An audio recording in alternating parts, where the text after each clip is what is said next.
Salut à tous, c'est Motard Geek pour We Are FPV. Dans cette vidéo, je vais vous parler de ce châssis au grand bras, le XL7 V2 de chez E-Flite.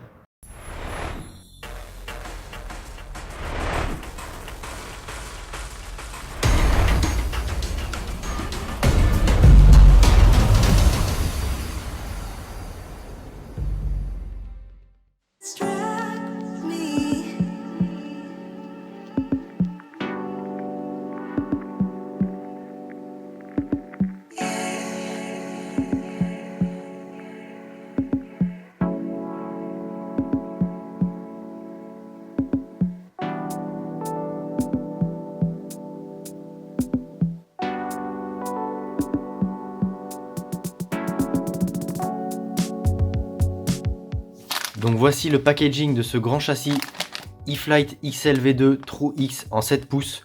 Donc on nous indique qu'on a une entraxe de moteur à moteur de 294 mm, qu'il est dédié pour du long range, qui sait aussi faire du freestyle. Ça dépend un peu des hélices qu'on y met. En tout cas c'est un grand châssis, donc on va l'ouvrir tout de suite. C'est une véritable découverte, je ne l'ai pas encore déballé. Il a été livré chez moi suite à une commande de Aerosoap qui agrandit sa collection de drones. Donc ça a été commandé chez Drone FPV Racer, un tout petit peu moins je crois de 50 € de mémoire. Donc dedans on retrouve un petit jeu de stickers, ils sont plutôt sympas en plus. Ensuite on a a priori une notice d'assemblage, ce qui se fait de plus en plus rare. Bon, personnellement moi ça me dérange pas à partir du moment où elle est disponible en ligne de ne pas l'avoir en format papier. Mais c'est toujours pratique lorsqu'on a des doutes pour un montage, même si a priori cette frame là est relativement simple. On a les différents types de vis avec les tailles et où est-ce qu'elles vont.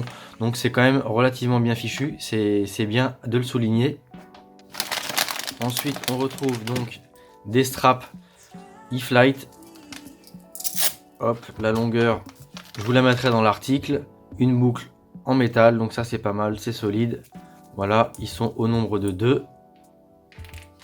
Ensuite, on a pas mal de petits accessoires a priori. Des landing pads 3M, même si ça on les retrouve pour vraiment très peu cher par design chez Banggood. Toute la visserie et les pièces de carbone, donc on va regarder dans un premier temps.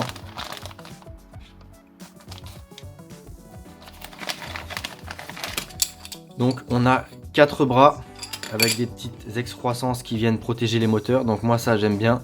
Des bras de 4 mm sur le papier, donc on va vérifier ça au pied à coulisses. 3,86 avec la précision de mon pied à coulisses, c'est pas mal. Donc il salisse un petit peu les doigts, mais bon, on est sur une frame pas chère.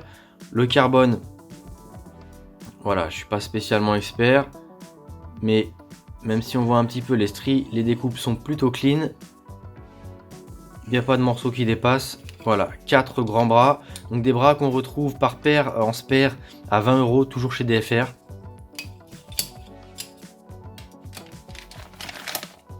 Là on a, je l'avais pas vu, il est tombé, le lipopad, donc il n'est pas autocollant, il est juste amortissant. Et les dernières pièces de carbone, donc là avec l'encoche pour la caméra, on est sur la top plate qui est donnée à 3 mm tout comme la bottom, donc on va vérifier ça.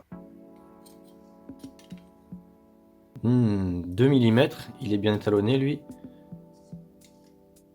Il me semblait que j'avais lu 3 mm sur la fiche produit, mais je me suis peut-être trompé, donc ce sera à vérifier. En tout cas, celle qui est livrée, c'est une top plate de 2 mm sur laquelle on retrouve de chaque côté des encoches pour passer les straps. À l'arrière, là, il y a de quoi venir fixer l'antenne, donc c'est pas mal. Elle est très légère, hein. Je sais pas ce que ça donne niveau solidité, mais voilà, elle est légère. D'ailleurs, pour un 7 pouces, il est donné à moins de 130 grammes, donc c'est pas mal. Ensuite on a la bottom plate qui normalement faisait la même taille que la top plate, donc c'est-à-dire 3 mm, on va voir si c'est bien le cas. Donc là on est à 0 et on est sur du 2 mm aussi, donc je me suis certainement planté, mais bon, je vous mettrai quand même dans l'article ce qui est censé être vendu. Et pour finir, la croix, donc il vient maintenir les bras avec la bottom plate. Donc les bras sont à l'intérieur du buste, donc ça c'est plutôt pratique, enfin c'est plutôt bien pour le centre de gravité. Ça laisse un peu moins de place pour le montage puisqu'on a les bras de 4 mm, puis plus cette croix là, la croix qui mesure 2 mm également, donc toutes les pièces en dehors des bras font 2 mm. Les bras ce sont des trous X, comme c'était indiqué sur la boîte je crois. Donc voilà, rien de particulier à ajouter sur le contenu qui est relativement complet. Donc ce que je vais faire, c'est que je vais attaquer directement le montage.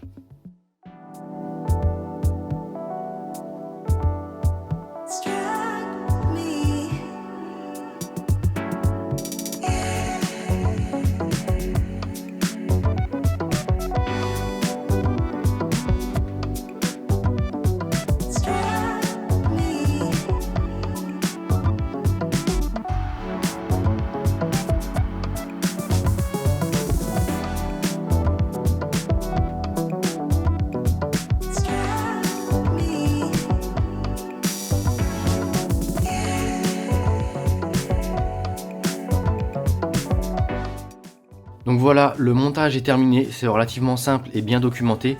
En parlant de documentation, j'aurais pu voir dès le déballage que les tailles des plaques sont bien indiquées. Donc on est sur du 2 mm d'après la doc en bottom et en top plate. C'est pas ce que j'avais eu chez DFR de mémoire, mais peu importe, on vérifiera. J'ai remarqué aussi que j'avais oublié au déballage dans le fond du pochon les side plates pour la caméra. Donc elles étaient bien, je les ai mises. Rien de bien compliqué, donc les 4 grandes vis servent à venir fixer l'électronique au milieu, on en reparle juste après. Les 4 vis intermédiaires servent à venir fixer les bras avec les écrous press-nut qui se retrouvent vers le bas. Et toutes les autres vis, donc les 16 vis, il n'y a pas de rab, servent à venir fixer la bottom plate et la top plate avec les entretoises de 30 mm de hauteur. Donc, comme je vous le disais, voilà, les très grandes vis, ce sont ces 4 là, donc qui vont dans les trous de montage en format 30,5 par 30,5 mm. Et donc, elles prennent les bras et la croix. Donc si jamais on a des vibrations pour une raison X ou Y dans les bras ou dans la croix, elles sont potentiellement retransmises à l'électronique. En parlant d'électronique, donc ils fournissent bien 4 entretoises, la spacer nylon. Il y en a également 4 autres en rab avec 8 écrous. Donc on a un petit peu quand même de matos pour venir fixer l'électronique. On a également un petit caoutchouc là qui a priori vient là. Je sais pas trop à quoi ça peut servir puisque je vois mal la Pictel. Si ça doit être pour la Pictel XT60 et encore que le trou est très petit pour faire passer deux câbles électriques pour du 5 ou 6S. Donc bon, je vois pas trop l'usage de ce truc là. Hop. Pour en revenir donc au carbone bottom et top plate, ici on retrouve le petit logo eFlight gravé. Des trous un petit peu partout, dont là un montage en 20 par 20 qui permet de venir fixer de l'électronique sur la top plate si besoin, parce que c'est vrai qu'on n'a pas beaucoup de place ici, bon faut voir. Donc là on rentre quand même a priori facilement 2 cartes, c'est fait pour puisqu'ils fournissent 8 entretoises, à moins que les 4 autres soient pour venir fixer à partir du haut. Je vous avouerai que j'ai pas regardé de montage déjà existant, je découvre vraiment la frame. Ensuite en dessous on a pas mal de petits trous, c'est pas du 20 par 20, on voit que c'est un rectangle, ça doit être pour venir faire passer des riselants, donc ça peut être pratique pour fixer l'électronique. La caméra, voilà, elle se fixe ici, donc rien de particulier, c'est quelque chose qui là, bon j'ai pas tout serré, ah oui je vous disais, donc les press nuts ils viennent en dessous, aux extrémités de la croix, avec les vis de taille intermédiaire. Je les ai pas incrustés dans le carbone, je laisserai ça au propriétaire de la frame le faire, mais déjà là c'est relativement rigide, solide et ferme. Et on voit bien là, il n'y a aucun jeu, les 4 bras se rejoignent au milieu, il n'y a pas de souci là-dessus. Moi, le seul petit bémol que j'ai, c'est les 4 vis qui viennent tenir l'AFC, qui tiennent les bras en même temps. Je préfère quand ça ne le fait pas, mais bon, c'est un petit détail. Niveau taille, c'est impressionnant, j'ai rarement eu des 7 pouces en main. On peut comparer rapidement. Voilà, si je mets la Sloop V2, voilà, on peut voir quand même que c'est nettement plus encombrant. D'ailleurs, j'avais prévu le coup, j'ai mis ma caméra plus haute que d'habitude. Et juste comme ça, par rapport à la Rotor Riot CL1, voilà, on voit bien quand même qu'il y a une différence en termes de taille sur les bras. Donc voilà, des grands bras qui permettent de venir faire monter des hélices 7 pouces. Donc Aerosoap, à titre informatif, si vous avez des questions ou si vous avez envie d'un retour particulier sur les équipements qu'il va mettre dedans. Donc pour commencer, il va mettre donc des moteurs. Il aime bien les F80 de chez T-Motor, donc là il va mettre des F80 Pro. Donc des 2408 à 2200 kV, parce qu'il va voler en 5S. Bon, moi je vole en 5S avec du 2700 kV, mais là c'est plus raisonnable. Puis si en plus il veut faire un petit peu de mid-range et de balade avec, c'est mieux de ne pas avoir de trop haut KV pour avoir une consommation relativement raisonnable. Donc les moteurs, les ESC, ils restent sur du T-Motor F45A. Ensuite, c'est relié à une PDB Matek. Vous allez le voir, c'est un build qui va être quasiment full Matek. Donc c'est la PDB compatible 6S, la F Choub de mémoire. Je vous mettrai tout ça dans la description de la vidéo et dans l'article. Au-dessus de la PDB, on va retrouver une FC Matek, une F404 classique, donc du Betaflight. Même si c'est vrai qu'on a réussi à convertir également Aerosoap à Kiss récemment. Donc en caméra, je pense qu'il va mettre une Foxeer Falcor ou Predator. En émetteur vidéo, il va mettre le Furious LR que je vous ai déjà présenté sur la chaîne. Je vous mets la petite fiche quelque part là-haut. Sa réception radio, c'est du Crossfire, donc il va mettre un Crossfire Nano en récepteur. Je sais plus si c'est la PDB ou la FC qui a un buzzer intégré, mais il va rajouter un buzzer autonome, parce que s'il va un peu loin, ça peut servir en cas de perte du quad.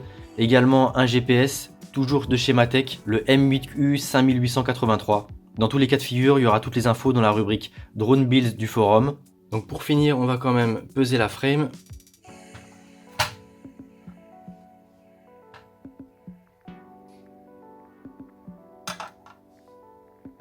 Et donc on est à 136 grammes. Encore une fois, on n'est pas tout à fait au niveau de la fiche technique de chez DFR, puisqu'ils affichaient moins de 130 grammes de mémoire. Bon, c'est pas une différence énorme. Quoi qu'il en soit, je vais vous laisser. Je remercie encore Aerosoap de m'avoir fait livrer cette frame. Et je vous dis à très bientôt sur la chaîne. C'était Motard Geek pour We Are FPV.